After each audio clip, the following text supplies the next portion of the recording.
and welcome back to Never Done Asked with me, John Martin. And we're not actually in the Channel Islands for this video, but South London as we arrive at St Helier on the Thameslink Sutton loop for another station review. And this is going to be quite quick, sorry algorithm, but there isn't much to see here. The station serves the vast St Helier estate in South London. Morden is to the north, Sutton to the south. The station is accessed from the B278 Green Lane, a dual carriage 2-lane road. Located on the Sutton Loop, its two neighbouring stations are Morden South to the north, just under half a mile away, and Sutton Common to the south, just under a mile away. The station is classified as F1, the second smallest categorisation of station. At track level, there is a single island platform of 162 metres in length. Plans for the Wimbledon and Sutton Railway were approved in 1910 as a way of the landowners of Surrey increasing the value of their holdings. However, the First World War got in the way, and then there were disagreements between the mainline railways and the underground lines. Eventually, the Southern Railway built the line, and the station opened on January 5th, 1930. The original plans didn't have St Helier on the route, but there would have been stations at Elm Farm, about a quarter of a mile to the south on Love Lane, and Morden on the A239 Central Road, about a quarter of a mile to the north.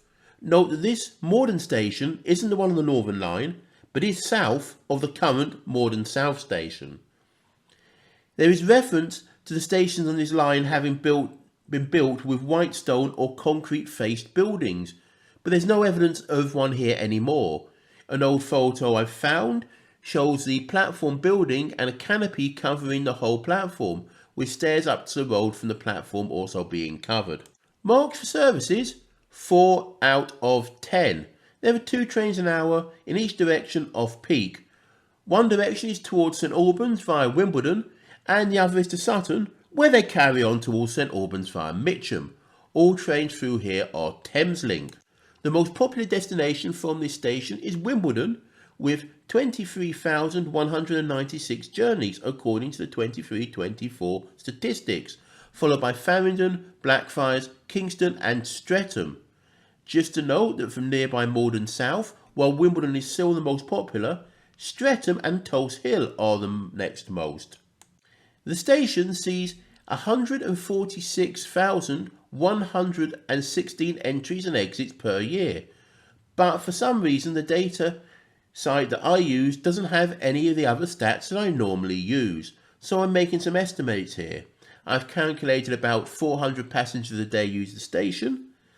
Based on other stations with this level of off-peak service, I'm suggesting 470 trains per week, which works out at just under 6 passengers per service. The passenger numbers, for what is really a commuter station, haven't reached back to the pre-COVID levels. Marks for onward travel, 2 out of 5. There are 2 bus routes from this station. The 154 runs between West Croydon and Morden. The S2 bus from Epsom terminates at the station. Just to note, the National Rail site links to a bus map from September 2015. I tend to use Google Maps for looking up bus routes, which I hope is much more up to date than National Rail. Marks for accessibility, 1 out of 10. There's dot matrix display at street level and there are announcements. There are also displays on the platform. The platforms are well below street level and there is no step-free access. Mark for station facilities, 2 out of 10. The historical canopies are long gone, so what we are left with is an open platform, some bus shelter waiting areas and some other seating. There is bike parking for about 30 bikes, along with a ticket machine, an oyster tap-in thing at street level, but there is little else here. Marks for care and character, 12 out of 20. This is a reasonably smart station. The arch over the steps in is nice, and there's a good piece of grass in the middle of the platform. It's a wide island, and without the building that used to be here, there's a lot of space to fill, and the greenery looks a lot better than platforms that leave this space bare. While there is only one entrance to the station, it's nice and wide here, there's an open field to the station. This, combined with the suburban feel to the surrounding area, doesn't feel like the worst station for hanging around in. Although I'm just saying I don't like the font the signage is in, and this is probably going to come back the more Thameslink stations I do. Marks for nearby things, 1 out of 10. There isn't much here. There's a few shops opposite the station. Morden Park is fairly nearby, but it's nearer to South Morden. There isn't much to review. It's a smart, basic, but inaccessible station, getting 22 marks from 65. It's a 34%. If you like this, please subscribe, ring the bell to find out when the next review is uploaded.